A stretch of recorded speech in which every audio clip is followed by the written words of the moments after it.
இன்றைய வேத வசனம் ஏசாயா 41:13.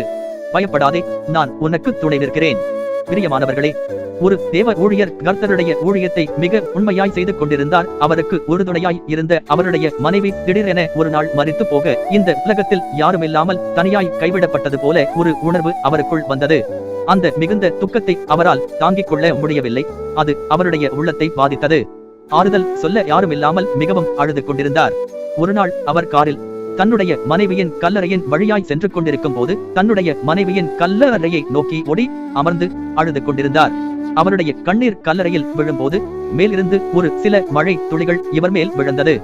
இவர் கண்களை ஏறெடுத்து பார்க்கும்போது, மகனே, ஏன் அழுகிறாய்? நீ தனியாய் இருப்பதில்லை. நான் உன்னோடு இருக்கிறேன்.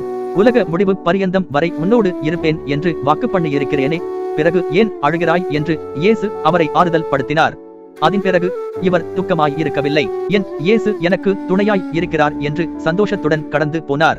இன்றைக்கு நீங்களும் யாரையாவது இழந்து ஆறுதல் சொல்ல யாருமில்லாமல், துணையாய் பக்கபலமாய் இருப்பதற்கு கூட யாருமில்லாமல் தனிமையாய் இருக்கிறேன் என்று சொல்லுகிறீர்களா? கர்த்தர் உங்களோடு பேசிக் கொண்டிருக்கிறார். என் மகனே, என் மகளே, பயப்படாதே, நான் உனக்கு துணையாய் இருக்கிறேன். எப்பேற்பட்ட சூழ்நிலையை இருந்தாலும் நான் உன்னோடு இருப்பேன். உன்னை வழிநடத்துவேன். உனக்கு சகலவிதமான ஆறுதலையும் தருவேன் என்று வாக்கு பண்ணியிருக்கிறார். பயப்படாதீர்கள்.